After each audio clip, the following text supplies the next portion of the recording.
¿Balas o vodka? Rusia, economía al límite, guerra sin freno. ¿Hablamos?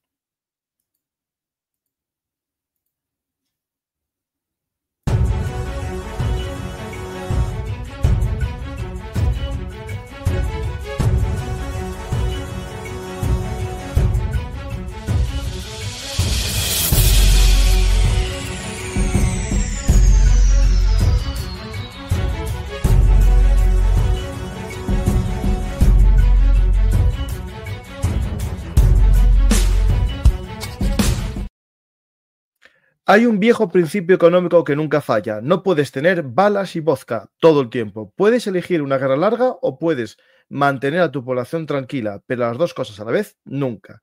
Y hoy Rusia está descubriendo esa verdad de un modo muy brutal. Mientras Putin presume de músculo militar, la realidad dentro del país es otra. Fábricas saturadas, inflación que muerde los salarios de los trabajadores. Además, unos salarios que se disparan y hacen que los costes empresariales sean inasumibles. Y hayamos visto que empresas del ámbito del automóvil que fabrican los camiones del ejército mandan a sus trabajadores 2 días a casa para descansar. Además, les faltan trabajadores y su ejército absorbe cada rublo del presupuesto, cerca del 40% del gasto público dedicado a defensa. Carreteras o calefacción dañadas. También las reservas de oro comienzan a venderse. La máquina de guerra rusa está bebiendo el vodka de su propio pueblo. El vaso empieza a vaciarse. Perdón. Vamos a analizar la economía rusa. Vamos a ver también cómo está gestionando el gobierno del Kremlin el descontento. Y Girkin lo avisó en su última carta que a la sociedad rusa les están mintiendo y ya se dan cuenta. Y de hecho, cuando todo el mundo sabe que la economía rusa está dañada por los ataques cinéticos ucranianos, las refinerías dañadas, las exportaciones de petróleo reducidas, las energéticas también dañadas, y el gobierno lo desmiente, eso hace que el pueblo se dé cuenta que dentro de poco se quedan sin mantequilla para balas que no logran un objetivo militar claro. Avanzan metros campo a través, pero cuando llegan a una ciudad como Pokrovsk, anuncian durante semanas que la ciudad es capturada, pero al poco un contraataque ucraniano demuestra que no hay casi soldados en la ciudad, por ejemplo, de Pokrovsk, algo que ya vimos en Torés durante casi 8 meses. Vamos a conocer qué está sucediendo y analizaremos la economía. Estamos ante un programa de Hablamos en el que os intento dar respuesta a vuestras preguntas y también, si queréis saber más, tenéis mi nuevo libro, Un mundo convulso, claves geopolíticas para el siglo XXI. Por desgracia, no está en todas las librerías, no sabemos por qué, ni yo ni la editorial, por qué no se está distribuyendo como tendría que haber sido. Y os invito a, si queréis comprar el libro en una librería, pedirlo y pedirle el favor al librero que pida 2, uno para vosotros y otro para que esté en las librerías de toda España. El libro merece una oportunidad, dársela, y seguro que si os gusta, me lo decís, me mandáis un mensaje, y si no os gusta, también, para saber en qué tengo que mejorar. Pues vamos a hablar un poco de economía, vamos a intentar analizar la economía de un país que lleva ya para 4 años de operación especial, importante esto, de operación especial, y 4 años en los que la economía es vendida como superpotente. Hay que recordar que al principio de la guerra, las reservas que había diseñado el Banco Central ruso sirvieron para que no sufriese los primeros impactos de las sanciones que se esperaban. Ya lo sabían, en el 2014 habían recibido una serie de sanciones económicas y sabían que ante una nueva invasión de Ucrania iba a pasar lo mismo. Y por lo tanto prepararon un colchón de resistencia. Pero ese colchón se empieza a debilitar y esta semana última Rusia empieza a vender su oro de sus reservas, que son las cuartas mundiales, pero lo vende ya digamos, materialmente. Hasta hace poco vendía asientos contables de derechos del oro en el Banco Central ruso, pero ahora ya está vendiendo lingotes al mejor postor. Vamos a ver por qué está pasando esto. La próxima semana vendrá un experto economista que tiene un artículo interesante que nos va a explicar también la economía rusa y sus problemas, pero hoy me aventuro yo a hacerlo y también daros una pequeña visión. Pues vamos a empezar lo primero, ¿no? Con el mito, ¿no? El famoso mito del milagro económico ruso desde el 2022, ¿no? Es decir, Rusia no sufre sanciones, ¿no? Porque es una economía superpoderosa que tiene grandes aliados. La verdad que tiene aliados ocultos también. Pues tenemos una economía basada, ¿no? En un crecimiento puramente artificial desde el 2022. Una producción militar a escala soviética, contratación masiva en fábricas de drones y munición, subsidios estatales insostenibles, manipulación de las estadísticas. Los datos que tenemos son los que nos dice el gobierno. Por lo tanto, hay que ir siempre a informes indirectos basados en datos indirectos, ¿no? Ya lo expliqué muchas veces que en el caso chino, una de las medidas para ver el crecimiento económico es el consumo eléctrico nocturno, ¿no? Cuántas luces están encendidas de noche. El Banco de Finlandia habla del crecimiento ruso en 2023-24, que fue una ilusión contable derivada del gasto bélico, que no refleja un aumento de productividad ni una economía sana. En otras palabras, la economía rusa crece como creció la economía alemana en el 43, mientras la nación se quemaba. ¿Cuál es el problema más grave? Es un problema que ya os expliqué muchas veces. Rusia tiene un problema demográfico muy importante, una esperanza de vida que ronda los 70 años frente a los 83 de los hombres en la Europa occidental. También tiene un problema de natalidad. Y esto hace que una guerra como la que estamos viendo le ocasione una gran catástrofe económica. ¿Por qué? Si hablamos de que Rusia pierde entre muertos y bajas graves, personas que sufren amputaciones, estrés postraumático, algún tipo de invalidez que le inhabilita para un trabajo en la industria, 600.000 personas al año. También recordar que casi marcharon 2 millones en el año 2022, cuando se llama filas a los reservistas. La natalidad de las más bajas del mundo. La inmigración desde el 2022 supera esos 2 millones, pero sobre todo, lo más importante, ese millón de jóvenes cualificados que huyeron para no servir en la operación militar especial.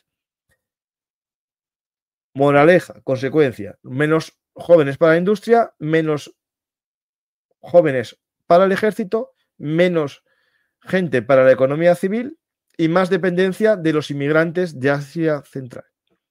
Es decir, la guerra necesita carne de cañón, pero la economía necesita mano de obra. Y ahí Rusia tiene que equilibrar, ¿no? Y por eso juega tanto con los reservistas mayores de 30 años. Y los reservistas que puede que les llamen a todos a partir de enero de este 2026 que se avecina, y los contracti, la mayor parte son también mayores de 30 años, porque tienen salarios mejores en el ejército que en la vida civil. Las empresas, muchas de ellas, no pueden asumir los salarios que tiene los contracti. Sueldos de 3.000 euros con un enganche de entre 30.000, 20.000, 40.000, depende de la región, hace que las industrias no puedan competir. Y las que compiten tienen un problema, que es que los contratos que tenían con el ejército y previos estaban a un precio de la mano de obra. Ahora muchas empresas van a la ruina y para que no decaigan, el gobierno las nacionalizó o les dio un subsidio que al final deriva también en la economía nacional vía presupuestos del Estado, ¿no? Es decir, al final tenemos un daño muy grave. Nos vamos al tema, ¿no? De al final, si la guerra sigue, la economía se sigue manteniendo, ¿no? Con pinzas, pero se mantiene. Pero si la industria militar cierra y acaban con los empleos que tienen mejor poder adquisitivo y la inflación se mantiene constante, la economía rusa colapsa porque el mercado es inmantenible. Después tenemos el problema, ¿no? Cuando es una economía extractiva, con ciertos sesgos de país en vías de desarrollo. Y lo quiero explicar claramente y que nadie me venga a insultar. Rusia es una economía basada en la exportación de materias primas, hidrocarburos y otros elementos como el carbón o el hierro, cereales, pero siempre en no elaborados, es decir, en fase de sector primario. Esto hace que, bueno, que en primer lugar sea un buen sistema para la corrupción. Y lo vimos varias veces ya en muchos países, cuando se exporta materias no elaboradas, la mayor parte del beneficio, de la plusvalía, se queda en la City de Londres, en el banco suizo, y no vuelve a la sociedad vía impuestos. Mientras que si es una economía productiva, en la que se produce un producto en la industria o en el sector servicios, el valor de ese bien se queda en la economía, se crean productos que pagan un IVA en la nación y aparte trabajadores que consumen, ¿no? Pero cuando solo se exporta materias primas, no se produce un ciclo mágico de la economía. Es lo que llamaban la maldición holandesa, ¿no? Y que es lo que le pasa a la mayor parte de los países africanos. Pues seguimos con el dilema del petróleo, ¿no? Si el petróleo es el 37% de los ingresos del Estado ruso, desde 2022 Rusia solo puede venderlo con descuentos brutales, entre el 20 y el 35% del precio, a través, en muchos casos, de las flotas fantasmas, que se llevan cada uno de estos barcos una comisión que no va a los impuestos rusos, moviéndolo en barcos muy viejos, con el problema que no es para ellos, sino para nosotros en cuanto a contaminación, ocultando su origen. Eso implica también una pérdida de valor, ¿no?, del producto a la hora de pago de impuestos en la nación. Y pagando comisiones altísimas a intermediarios. Al final, Rusia vende casi lo mismo que antes, pero cobra mucho menos. Aparte, también se produjo una bajada de precios del petróleo que daña a la economía rusa porque aparte hace su extra de descuento. Pero aparte, tenemos también el hecho de que Europa puso un tope al precio del petróleo ruso que se compra. Y por lo tanto tenemos otro hándicap. Y según el Ministerio de Finanzas ruso, los ingresos energéticos han caído un 17% en 2025. Y lo más grave, Rusia tiene que usar buena parte de estos ingresos para financiar la guerra, no para invertir en la mejora y en el mantenimiento de las infraestructuras energéticas, que a su vez, de ser no reparadas y mantenidas, son atacadas constantemente por los drones y misiles ucranianos que destruyen las torres de refrigeración, que destruyen los depósitos, que destruyen los oleoductos, que destruyen los puntos de embarque del petróleo en los petroleros y en los buques gasísticos. Vamos a la bomba de relojería laboral, ¿no? El mercado laboral. Aunque tiene oficialmente un 2,2% de desempleo, la realidad es que no es así del todo. Además de que hay solamente un 2% de desempleo, que no está nada mal, que estaría muy bien, ese 2,2% hace muy difícil encontrar ciertos trabajadores cualificados para la industria. Las fábricas civiles se quedan sin personal. Las fábricas militares pagan sueldos, como ya vimos, muy grandes, pero roban trabajadores a las civiles.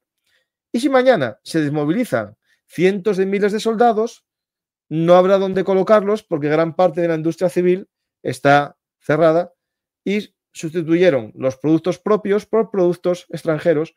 Por ejemplo, la industria del automóvil ahora se dedica a montar y poner pegatinas a coches chinos. Ejemplo, pasó en Alemania en 1918, en la URSS, tras Afganistán, en Estados Unidos tras Vietnam y en Yugoslavia en los años 90, la conversión de la economía de guerra a la economía civil lleva a una crisis económica.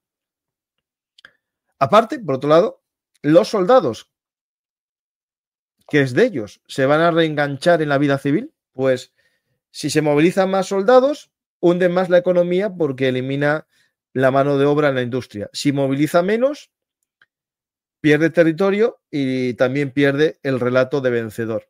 Si desmoviliza, el paro se dispara y estallan huelgas. Si no desmoviliza, no hay consumo porque los soldados, aunque están muriendo en los campos de batalla, sus familias reciben el salario, buen salario y una buena pensión que permite mantener de cierta manera el consumo interno, ¿no?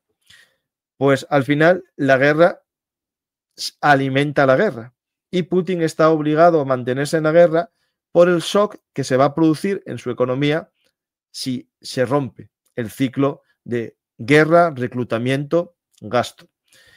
Pues tenemos este ciclo caníbal, este ciclo loco de la economía de guerra, pero no es la primera vez que la historia que nos demuestra que es así.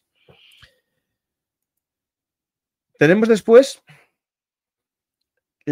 por qué se mantiene de alguna manera la economía rusa aparentemente en buen estado. Pues aquí funciona el business, el black business, ¿no? La economía sumergida, el dinero negro, el contrabando, los bancos pantalla, la triangulación mediante países intermedios como Kazajistán, que compra productos que no consumía tanto antes para vendérselos a Rusia. A lo mejor triplicó las ventas de las compras de un producto, pero son para consumo ruso y no kazajo. También le ayuda el intercambio con Irán y Corea del Norte, la compra por parte de China y la India de su petróleo.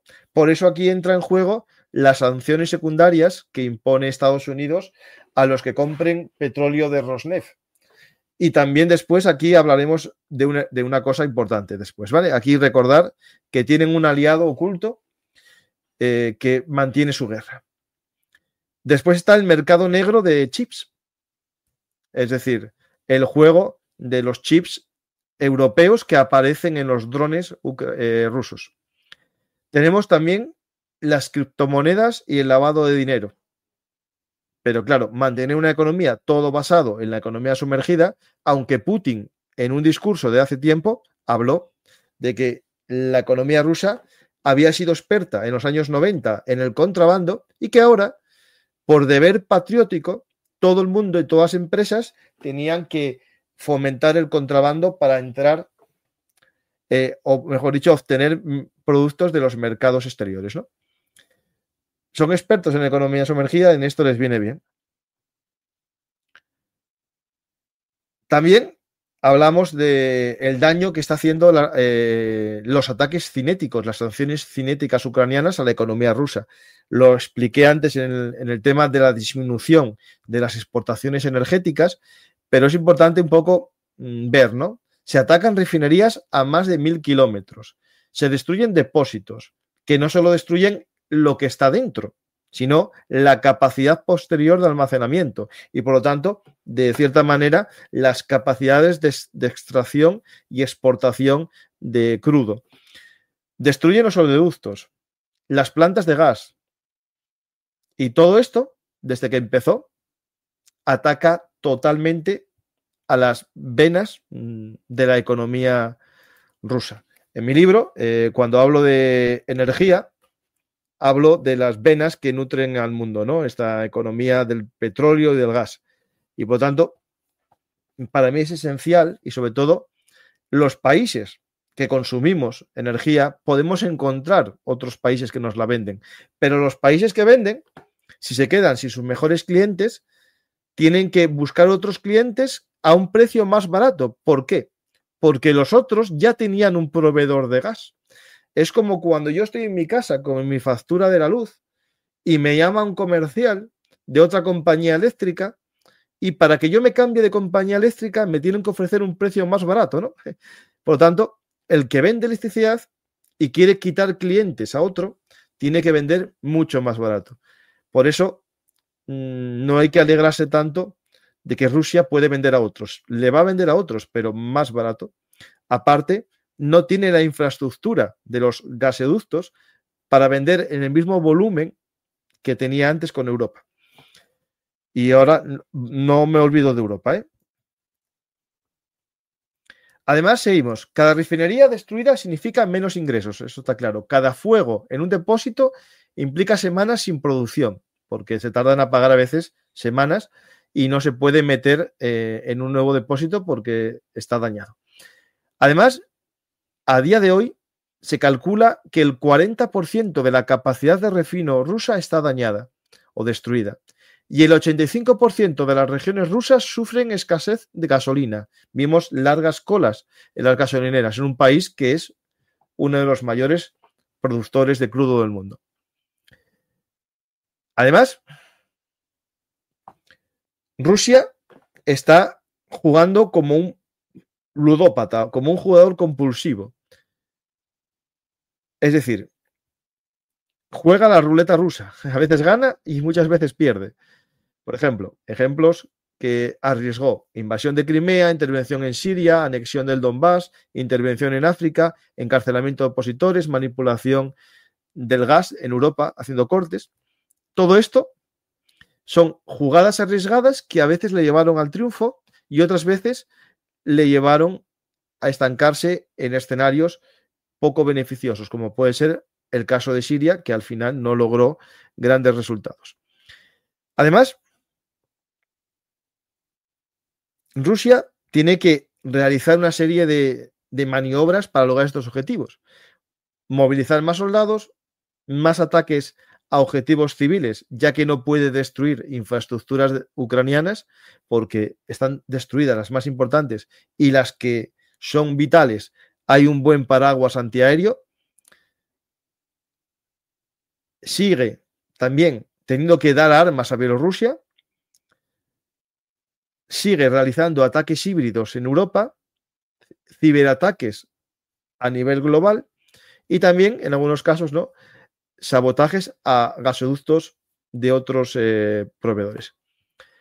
Y, como siempre, en su ámbito de amenaza y escalada está siempre la amenaza nuclear que sus voceros, aquí en España, o bueno, en España, o que tienen supuestamente una dirección española, pero después entras en Twitter y aparecen que viven en otros lugares del mundo, pero muchos de ellos viven en España, están repitiendo todo el día la cantinela de la amenaza nuclear, que la realidad no va a ser así.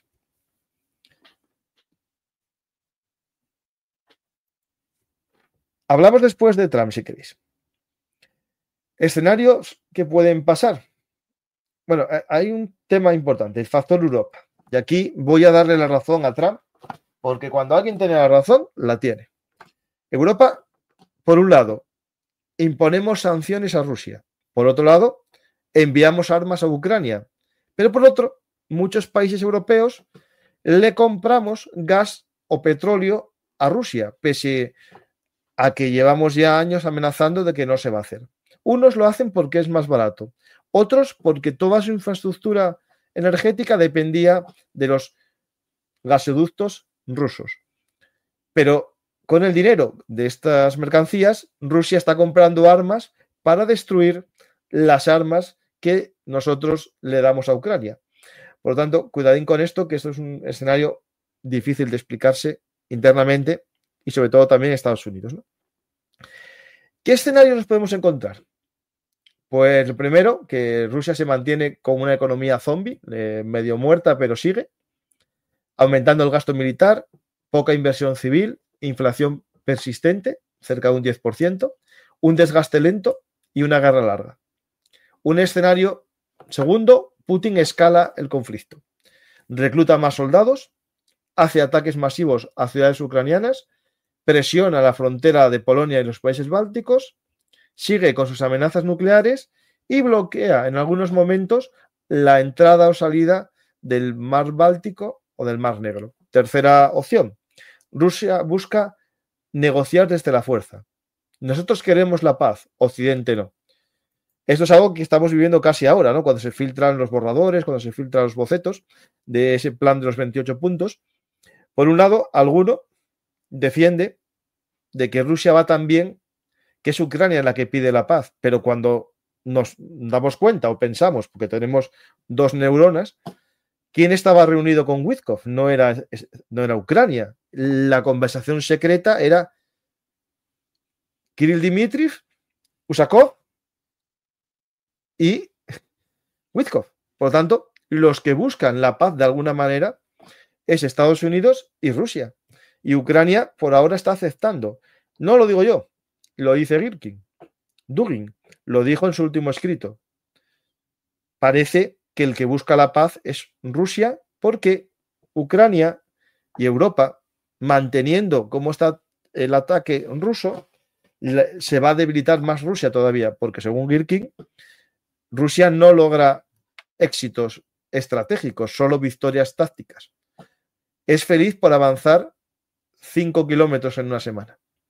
Y eso es un fracaso que Ucrania sabe que si sigue así, Rusia se va a desgastar más, ¿no?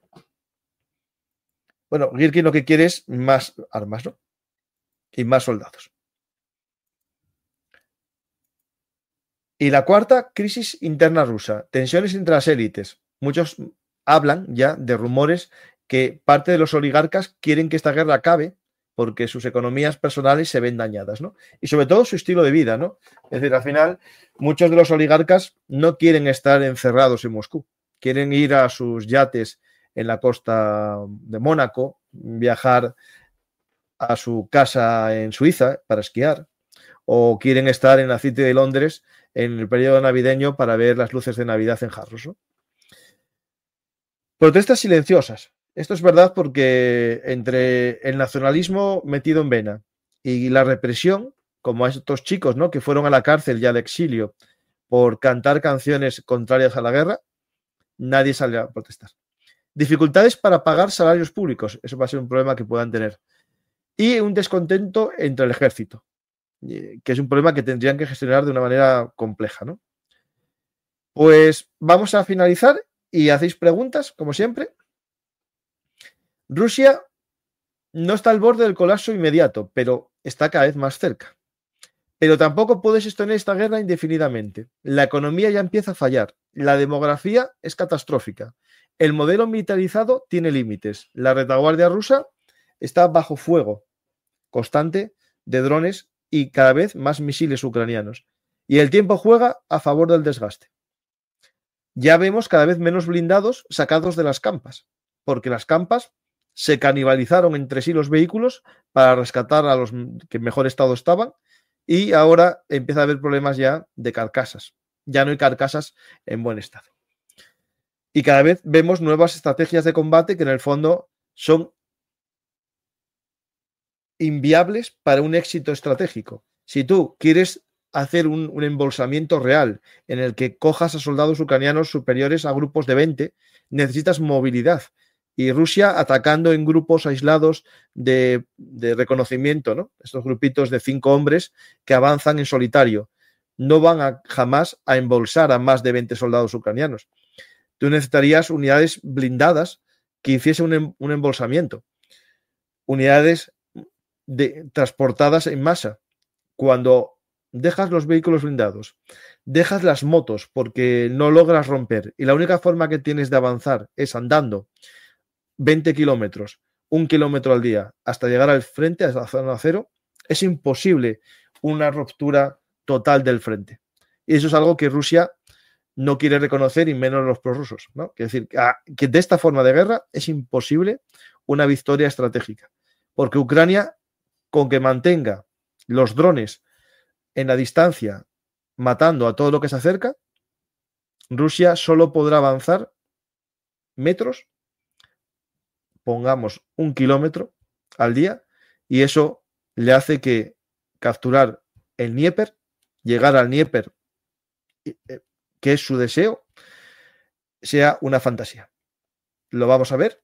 Esperemos que la política estadounidense no destruya lo que Ucrania defiende en el campo de batalla. Y veremos ahora que el balón está en manos rusas si Rusia acepta el borrador negociado por Marco Rubio y los ucranianos. Y qué excusas va a poner y ver la respuesta de Trump cuando eso pase. No, ese ultimátum desapareció. Dijo Marco Rubio que no existía ningún ultimátum. Ahora, digamos, el borrador está en manos rusas, que es el que tiene que dar el visto bueno. Pero yo creo que no va a haber visto bueno ninguno porque hasta la Duma, todos los políticos rusos dicen que no. Vamos a ver qué preguntas tenéis por ahí, ¿vale?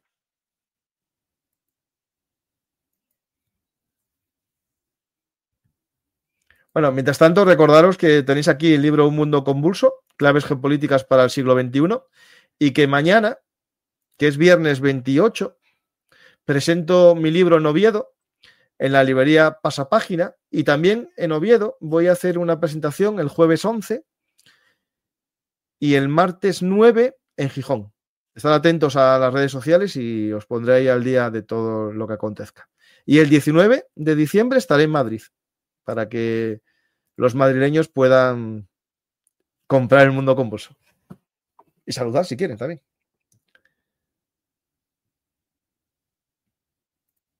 A ver, preguntas. Bueno, voy a cerrar la encuesta.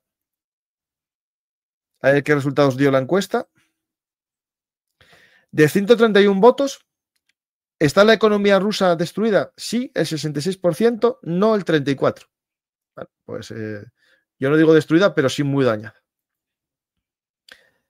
¿Hay alguna forma de saber cuánto ha disminuido los ingresos de Rusia por sus ventas al exterior en los últimos 4 años en dólares? No, pero debemos el dato de que las ventas energéticas, que suponen casi el 50% de las exportaciones, bajaron un 15%. Pero aparte tendríamos que sumar el precio del gas, del petróleo, que bajó desde el 2023. Hola, ¿qué hay de los inmigrantes españoles? ¿No está generando odio y resentimiento para los soldados rusos cuando vuelvan a Asia a los oligarcas rusos y Putin? Espera.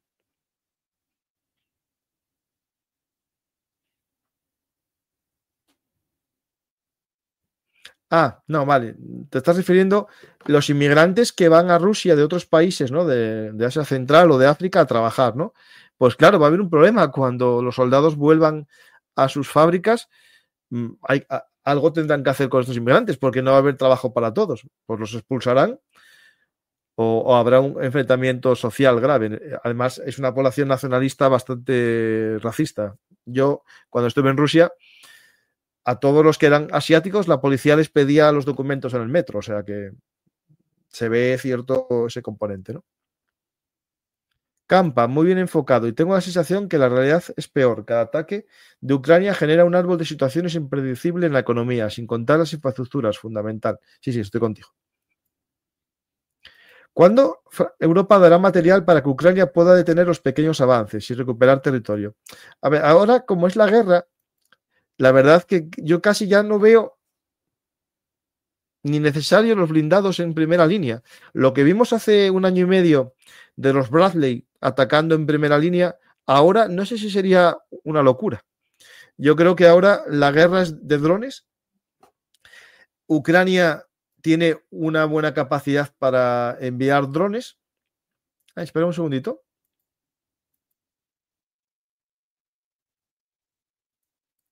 Mira, Putin está venido arriba. Espera un segundito, ¿eh?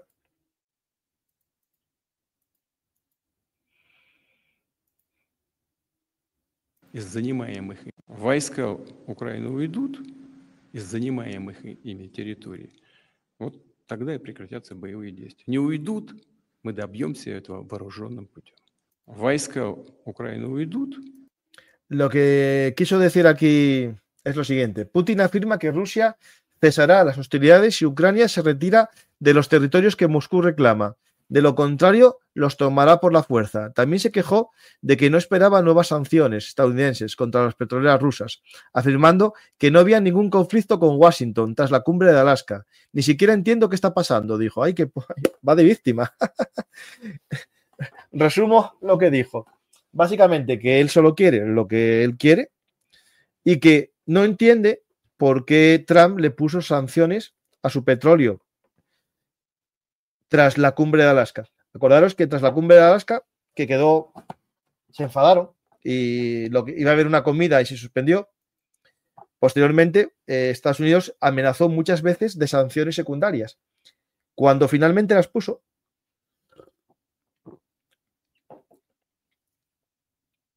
no, previamente vinieron los Tomahawk, que se iban a entregar los Tomahawk, acordaros. Y Rusia llamó un jueves, cuando el viernes iba a ir Zelensky a que les diesen los Tomahawks, porque sabían el daño que iban a producir en la economía rusa. Y al poco ya no se hablaron más de los Tomahawks y Trump dijo que no se pueden dar los Tomahawk porque se tardaban 6 meses en aprender a manejarlos. Pero al poco viene la sanción de Rosneft, ¿no? Se sanciona a Rosneft y a todas las empresas derivadas que comercien con ella.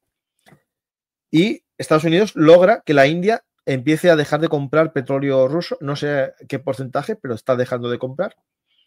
Y viene la siguiente reunión, que es cuando hablan de hay que reunirnos en Budapest. Y lo de Budapest al día siguiente se rompe y no hay negociación en Budapest. Y pasado un tiempo descubrimos que a la vez que no había nada de negociación, sí estaban negociando Witkoff y Kirill Dmitriev y Usakov. Lo sabemos por qué, porque se filtraron las conversaciones y se pincharon las llamadas telefónicas. Alguien lo filtró. Yo creo que fue el Deep State estadounidense, los republicanos de toda la vida, que no quieren que Estados Unidos ceda ante Rusia y abandone no solamente a Ucrania, sino también a sus socios europeos, ¿no? Ellos consideran que una negociación como la que está haciendo Witkoff, amigo de Rusia, sea bueno para los intereses geopolíticos estadounidenses, ¿no? Bueno, lo que os iba a poner ahora de los drones y todo esto es este vídeo. Повстали з попелу ядерного вогню, війна на знищення людства тривала десятиліття. І машини повстали з попелу ядерного... blindados autónomos de combate terrestre, todos con su ametralladora y su sistema de situación satelital. Es decir, esto es una locura. Las guerras están cambiando ya. A lo mejor ya no tiene sentido tener un blindado grande. A lo mejor Ucrania prefiere tener 100 vehículos de estos de combate que sustituyen también al infante, al valioso infante, que es una tontería gastarlo a la defensiva. Y es mejor usarlo en contraataques, como estamos viendo en Pokrovsk, contraataques para limpiar las manzanas y evitar la consolidación rusa, ¿no? Por ejemplo, esto que estáis viendo es una de los caminos de la muerte. Los soldados rusos avanzan hacia Pokrovsk, por ejemplo, esto es en la zona de Dobropilia, por estos campos a través, recibiendo los ataques de los drones. Y por todo el camino, no lo quiero poner, hay restos mortales de soldados rusos que fallecieron en este camino, ¿no? Es decir, ya no son solo caminos, carreteras de la muerte, son senderos de la muerte. Es decir, esto es un pequeño caminín al lado de unos árboles que ya no dan protección porque no tienen hojas y los soldados rusos intentan sobrevivir en esos 15 kilómetros, 20 kilómetros para llegar a Pokrovsk. La guerra es muy distinta a lo que pensábamos. Por ejemplo, Ucrania ya tiene este sistema de fortificaciones desarrollado al salir de Pokrovsk. Aunque Rusia logre tomar Pokrovsk, que todavía no lo logró, tiene que superar todos estos sistemas defensivos ucranianos. ¿Lo veis? Como hay unos ríos también cubiertos con sistemas de zanjas. Que podemos ver un desarrollo de un sistema defensivo. Como son las zanjas, que en origen son antitanque, ¿no? Anticarro, pero ahora son antiinfantería. Le están añadiendo a la zanja concertina para cuando el soldado ruso caiga en ella, se vea atrapado mortalmente. En este caso podemos ver lo que le espera a Rusia al salir de Pokrovsk. Zanjas, anticarro, concertina mezclado con dientes de dragón, perdonad. De nuevo otra zanja y campos minados que no estamos viendo.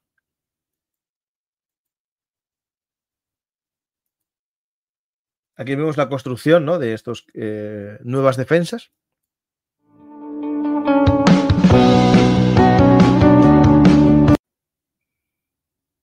Esto es un ruso atacando a los constructores ucranianos. No, son rusos intentando cruzar un sistema defensivo ucraniano.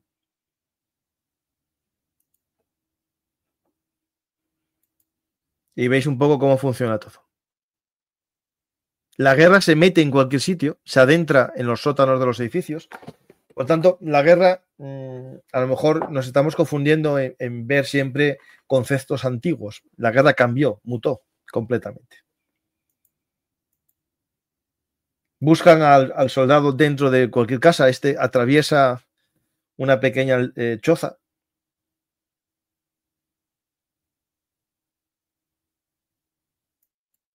Eso.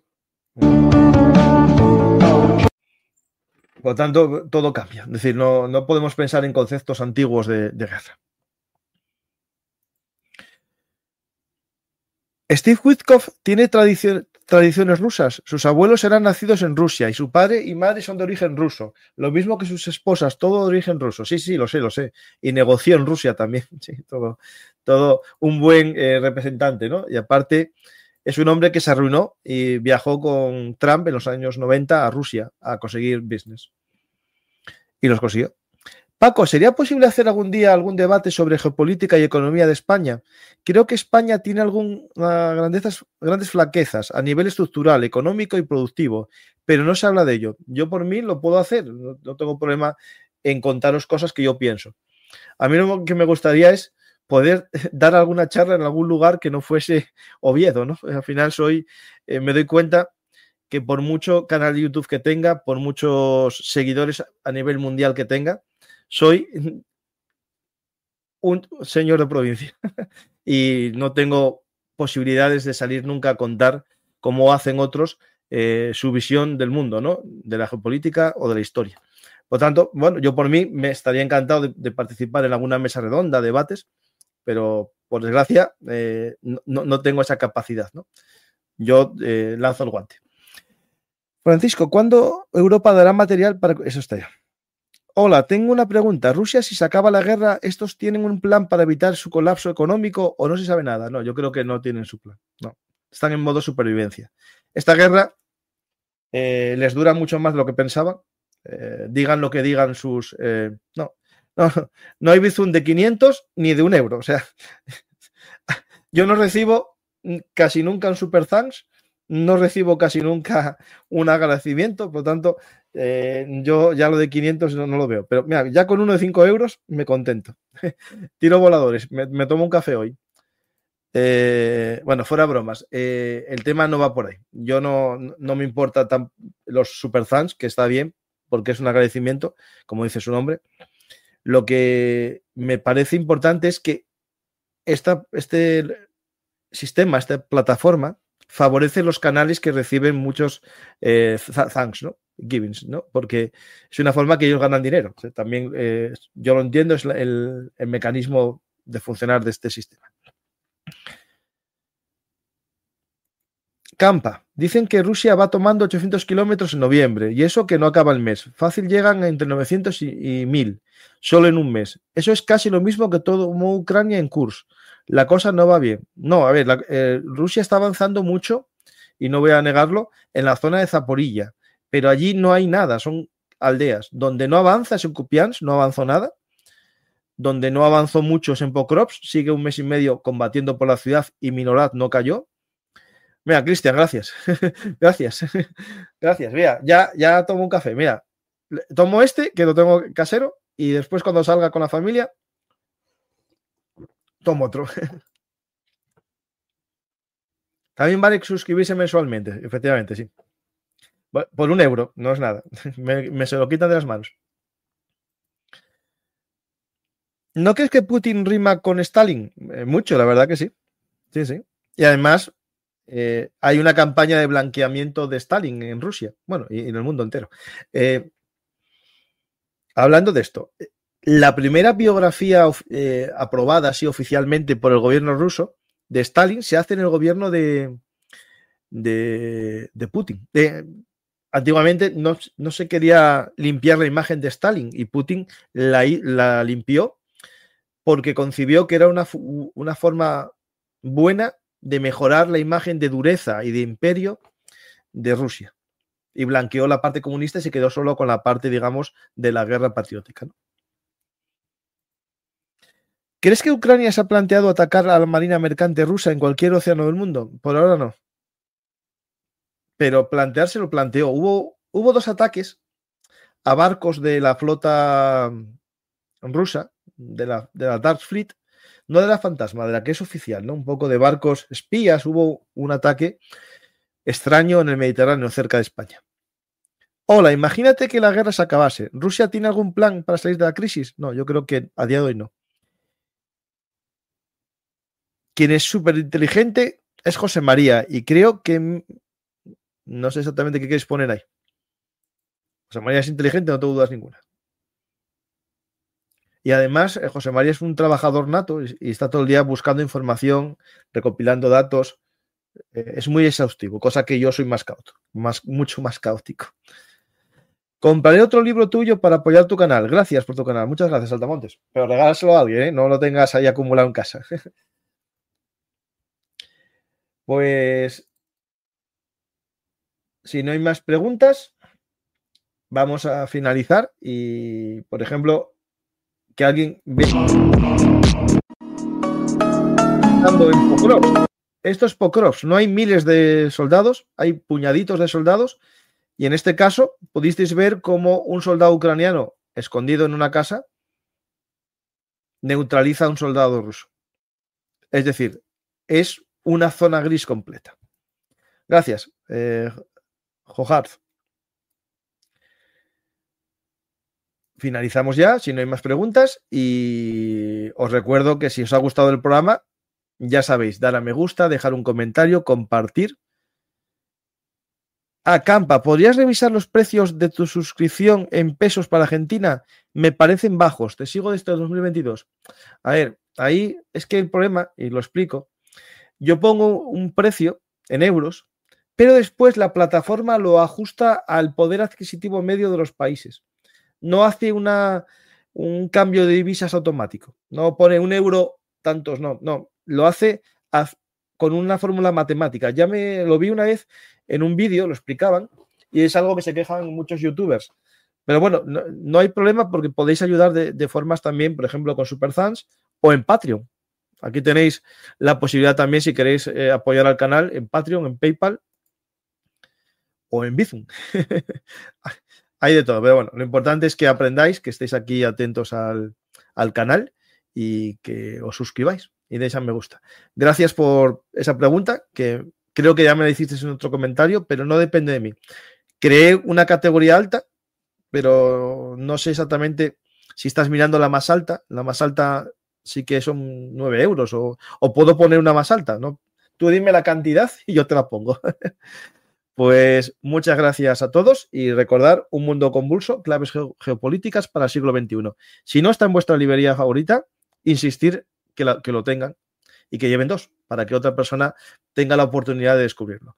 Gracias a todos y hasta la próxima oportunidad aquí en Velum Artis, actualidad militar y geopolítica.